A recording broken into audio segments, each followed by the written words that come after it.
একটা মেয়ে 5 ওয়াক্ত নামাজ পড়ে, রমজানে রোজা থাকে, তবুও সে জাহান্নামের শাস্তি পাচ্ছে। কিন্তু কেন? আসসালামু আলাইকুম ওয়ারাহমাতুল্লাহি ওয়াবারাকাতুহু। প্রিয় ভাই ও বোনেরা, আজকের ভিডিও শিরোনাম দেখে হয়তো অনেকে চমকে গেছেন। অনেকে হয়তো ভাবছেন, এটা কিভাবে সম্ভব?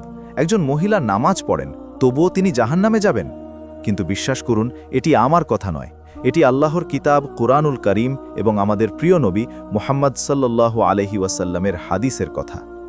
রাসূলুল্লাহ সাল্লাল্লাহু আলাইহি ওয়াসাল্লাম একদিন সাহাবীদের বললেন এমন এক নারীর কথা যে সারা রাত নামাজ পড়তেন, রোজা রাখতেন, কিন্তু তার প্রতিবেশী তার কষ্টে কাঁদত। নবীজি বললেন, হিয়া ফিন নার, অনুবাদ, সে জাহান্নামে।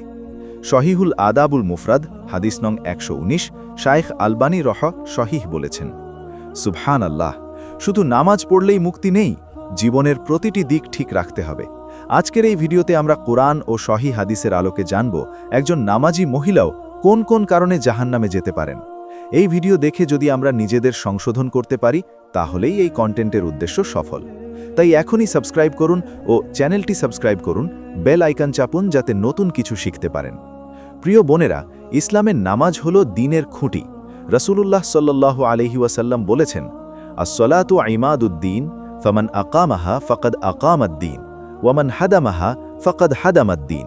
অনুবাদ, নামাজ হলো দ্বীনের স্তম্ভ।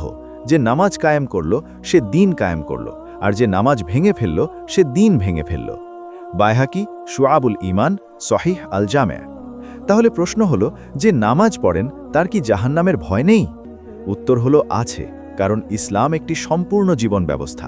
আল্লাহ তাআলা বলেছেন, ইয়া আইয়ুহাল্লাযীনা আমানু দুখুলু ফিস সিলমি কাফাতান। অনুবাদ, হে মুমিনরা, তোমরা পরিপূর্ণভাবে ইসলামে প্রবেশ করো। সূরা বাকারা 208। অর্থাৎ আল্লাহ চান সব দিক থেকে আমরা পরিপূর্ণ মুসলিম হই, শুধু নামাজে নয়, চরিত্রে, আচরণে, পারিবারিক জীবনে, সামাজিক জীবনে, সর্বত্র। এই সেগমেন্টে আমরা বুঝলাম নামাজ দ্বীনের খুঁটি ঠিকই, কিন্তু শুধু খুঁটি থাকলেই ঘর হয় না, ঘরে দরজা, দেয়াল, ছাদ সব কিছু লাগে। কোরআনের দলিল, ফাওয়াইলুল লিল মুসাল্লিন আল্লাযীনা হুম আন সালাতিহিম সাহুন। অনুবাদ, সুতরাং সেই নামাজীদের জন্য ধ্বংস যারা তাদের নামাজ সম্পর্কে গাফেল থাকে। সূরা মাউন 4-5। লক্ষ্য করুন, আল্লাহ বলছেন মুসল্লিন, অর্থাৎ নামাজীদের জন্য ধ্বংস। তাদের জন্য নয় যারা নামাজ পড়েন না, বরং তাদের জন্য যারা নামাজ পড়েন কিন্তু গাফেল থাকেন। গাফেলতির 3টি রূপ। প্রথমত, সময়মতো নামাজ না পড়া, কাজের ব্যস্ততায়, রান্নার মাঝে সিরিয়াল দেখতে দেখতে ওয়াক্ত পার করে দেওয়া। দ্বিতীয়ত, নামাজে মনোযোগ না থাকা, শরীর মসজিদে বা জায়নামাজে, কিন্তু মন পড়ে আছে বাজার, রান্না বা ফোনে। তৃতীয়ত, নামাজের বিধান না মেনে পড়া, রুকু সিজদা সঠিকভাবে না করা, তাড়াহুড়ো করা। হাদিসের দলিল, ইন্নার রাজুলা লা ইউসাল্লি সিত্তিনা সানাতান ওয়ামা তুকবালু লাহু সলাহ। অনুবাদ, নিশ্চয়ই এক ব্যক্তি 60 বছর নামাজ পড়ে, কিন্তু তার একটি নামাজও কবুল হয় না। আল মুগনি, ইবনে কুদামা, ইবনে হাজার আসকালানি। কারণ কি? কারণ সে রুকু ও সিজদা পরিপূর্ণ করত না। আচ্ছা, আপনার নামাজ কেমন? কমেন্ট করুন। এবার একটি অবিশ্বাস্য ঘটনা শুনুন। একদিন সাহাবীরা রাসূলুল্লাহ সাল্লাল্লাহু আলাইহি ওয়াসাল্লামের কাছে এক মহিলার কথা বললেন। তারা বললেন, ইয়া রাসূলুল্লাহ, এই মহিলা সারা রাত নামাজ পড়েন, সারা দিন রোজা রাখেন, সদকাহ করেন, কিন্তু তার জিভে প্রতিবেশীরা কষ্ট পান। নবীজি কোনো দ্বিধা ছাড়াই বললেন, লা খায়রা ফিহা, হিয়া মিন আহলিন নার। অনুবাদ, তার মধ্যে কোনো কল্যাণ নেই, সে জাহান্নামবাসী। সহিহুল আদাবুল মুফরাদ, হাদিস নং 119, ইমাম বুখারী ও আলবানী সহিহ বলেছেন। সুবহান আল্লাহ! কতটা কঠিন কথা। নামাজ আছে, রোজা আছে, সাদকাহ আছে, কিন্তু প্রতিবেশীকে কষ্ট দেওয়ার কারণে সরাসরি জাহান্নাম। প্রতিবেশীর হক কুরআনের নির্দেশ, ওয়াল জারি যিল কুরবা ওয়াল জারিল জুনবি। অনুবাদ, নিকটতম প্রতিবেশী ও দূরের প্রতিবেশীর প্রতি সদয় হও। সূরা নিসা 36। জিভ দিয়ে কষ্ট মানে শুধু গালি নয়, এর মধ্যে রয়েছে পরনিন্দা করা, অভিযোগ করা, চিৎকার চেঁচামেচি, অহেতুক উচ্চ শব্দে কথা বলা, প্রতিবেশীর দোষ অন্যদের বলা। নামাজি মহিলারা অনেক সময় মনে করেন, আমি তো নামাজ পড়ি, এটুকুই যথেষ্ট। কিন্তু পর্দা হলো ফরজ বিধান, নামাজের মতোই। ওয়ালা ইউবদিনা যিনাতাহুন্না ইল্লা মা যহরা মিনহা ওয়ালিয়াদরিবনা বিখুমুরিহিন্না আলা জুয়ুবিহিন্না। অনুবাদ, তারা যেন তাদের সৌন্দর্য প্রকাশ না করে, যা স্বাভাবিকভাবে প্রকাশ পায় তা ছাড়া। তারা যেন তাদের বক্ষের উপর ওড়না টেনে দেয়। সূরা নূর 31 নম্বর। কাসিয়াত আরিয়াত হাদিসের ভয়ঙ্কর সতর্কবার্তা। সিনফানি মিন আহলিন নার লাম আরাহুমা ওয়া নিসাউন কাসিয়াতুন আরিয়াত। অনুবাদ, জাহান্নামবাসী দুই শ্রেণীর মানুষ যাদের আমি দেখিনি, এবং এমন মহিলারা যারা কাপড় পরে আছে অথচ উলঙ্গ। সহি মুসলিম, হাদিস নম্বর 2128। কাসিয়াত আরিয়াত কাপড় পরেও উলঙ্গ, অর্থাৎ এমন কাপড় যা শরীর ঢাকে না, আটসাট, পাতলা বা অর্ধনগ্ন করে রাখে। নামাজে পর্দা করেন কিন্তু বাইরে গিয়ে টাইট কাপড়, খোলা চুল বা উন্মুক্ত পোশাক পরেন, এই বৈপরীত্য আল্লাহর কাছে গ্রহণযোগ্য নয়। আমি বিচার করতে আসিনি, আল্লাহর কথা পৌঁছে দিকে এসেছি। গীবত মানে হল অনুপস্থিত কোনো মুসলমানের এমন দোষ বলা যা সে শুনলে কষ্ট পেত। সেটা সত্য হলেও গীবত, মিথ্যা হলে তো আরও বড় পাপ। আইয়ুহিব্বু আহাদুকুম আইয়াকুলা লাহমা আখিহি মাইতান ফাকারিহতুমুহু। অনুবাদ, তোমাদের কেউ কি পছন্দ করবে যে সে তার মৃত ভাইয়ের গোশত খাক? তোমরা তো এটাকে ঘৃণা করো। সূরা হুজুরাত 12 নম্বর। আল্লাহ গীবতকে মৃত মানুষের গোশত খাওয়ার সাথে তুলনা করেছেন। এর চেয়ে জঘন্য উদাহরণ আর কি হতে পারে? গীবত কিভাবে আমল নষ্ট করে? রাসূলুল্লাহ সাল্লাল্লাহু আলাইহি ওয়াসাল্লাম বলেছেন, কিয়ামতের দিন গীবতকারীর সওয়াব তার শিকারকে দিয়ে দেওয়া হবে।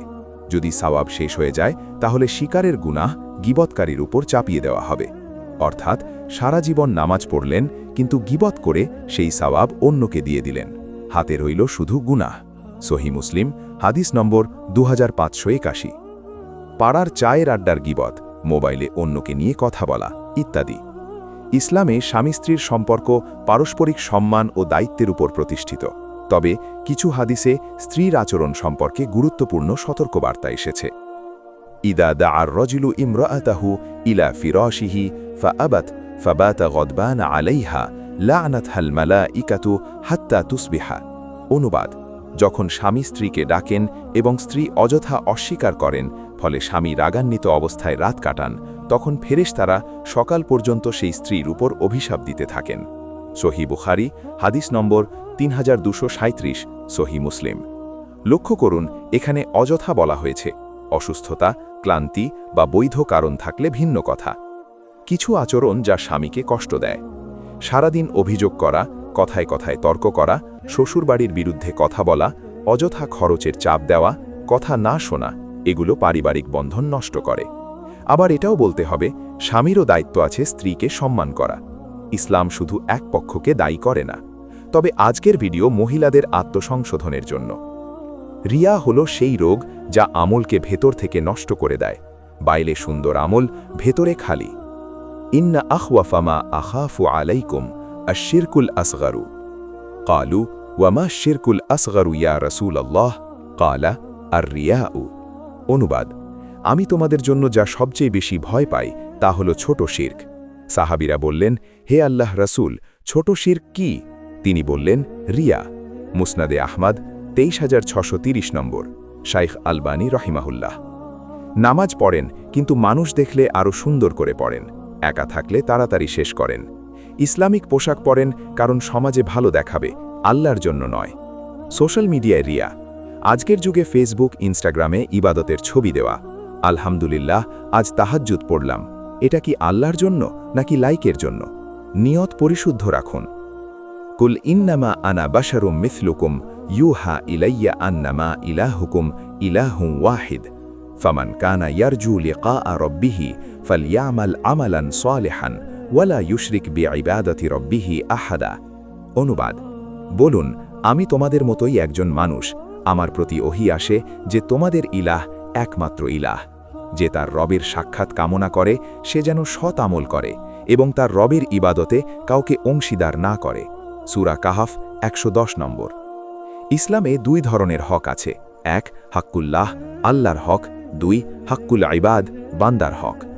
আল্লাহ অত্যন্ত দয়ালু, তিনি তাওবায় নিজের হক মাফ করতে পারেন, কিন্তু বান্দার হক আল্লাহ নিজে মাফ করেন না যতক্ষণ না সেই বান্দা মাফ করে। আতাদরুনা মাল মুফলিসু? ক্বালু আল মুফলিসু ফিনা মান লা দিরহামা লাহু ওয়ালা মাতাউ। ফাকালা ইন্নাল মুফলিসা মিন উম্মতি ইয়াতি ইয়াউমাল কিয়ামতি বিসলাতিন ওয়া সিয়ামিন ওয়া যাকাতিন ويأتي قد شتم هذا وقذف هذا وأكل مال هذا وسفك دم هذا وضرب هذا فيعطى هذا من حسناته وهذا من حسناته অনুবাদ তোমরা কি জানো দেউলিয়া কে সাহাবীরা বললেন আমাদের মধ্যে দেউলিয়া হলো যার দিরহাম ও সম্পদ নেই নবীজি বললেন আমার উম্মতের মধ্যে প্রকৃত দেউলিয়া হলো সেই ব্যক্তি যে কিয়ামতে নামাজ রোজা যাকাত নিয়ে আসবে কিন্তু সে এজনকে গালি দিয়েছে ওজনকে অপবাদ দিয়েছে এজনের মাল খেয়েছে এজনের রক্ত ঝরিয়েছে এজনকে মেরেছে তখন তার সওয়াব এদের মধ্যে বন্টন হবে সহিহ মুসলিম হাদিস নম্বর 2581 এই হাদিসটি মুখস্থ করুন এটি জীবন পরিবর্তন করতে পারে অহংকার এমন একটি রোগ যা মানুষকে জাহান্নামে নিয়ে যায় লা ইয়াদখুলুল জান্নাতা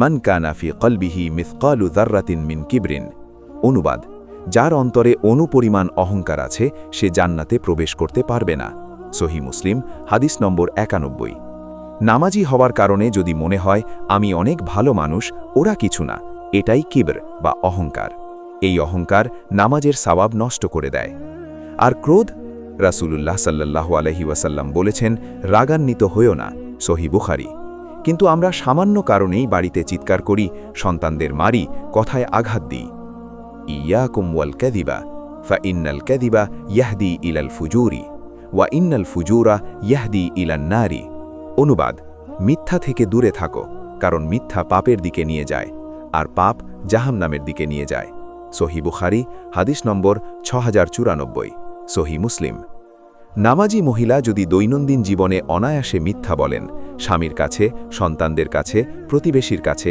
তাহলে সেই মিথ্যা তাকে জাহান্নামের দিকে নিয়ে যাবে নামাজ এমন একটি ইবাদত যা মানুষকে অশ্লীলতা থেকে বিরত রাখার কথা ইন্নাস সলাতা তানহা আনিল ফাহশা ইওয়াল মুনকারি অনুবাদ নিশ্চয়ই নামাজ অশ্লীলতা ও মন্দ কাজ থেকে বিরত রাখে সূরা আনকাবুত ৪৫ নম্বর তবে যদি নামাজ পড়ার পরও মোবাইলে অশ্লীল ভিডিও দেখা হয় গান বাজনায় মজে থাকা হয় হারাম সম্পর্কে জড়ানো হয় তাহলে বুঝতে হবে নামাজ কবুল হচ্ছে না কারণ সহি নামাজ মানুষকে স্বাভাবিকভাবেই পরিবর্তন করে দেয় যদি পরিবর্তন না আসে নামাজের মান নিয়ে প্রশ্ন তুলতে হবে প্রিয় ভাই ও বোনেরা আজকের পুরো ভিডিওতে আমরা 10টি কারণ দেখলাম আমি জানি এই কথাগুলো শুনতে কঠিন লাগে কিন্তু বিশ্বাস করুন এগুলো বলা হয়েছে কারণ আমরা একে অপরকে ভালোবাসি আল্লাহ তাআলা বলেছেন কুল ইয়া ইবাদিয়াল্লাযীনা আসরাফু আলা আনফুসিহিম লা তাকনাতু মির রাহমাতিল্লাহি অনুবাদ বলুন হে আমার বান্দারা যারা নিজেদের উপর সীমা লঙ্ঘন করেছ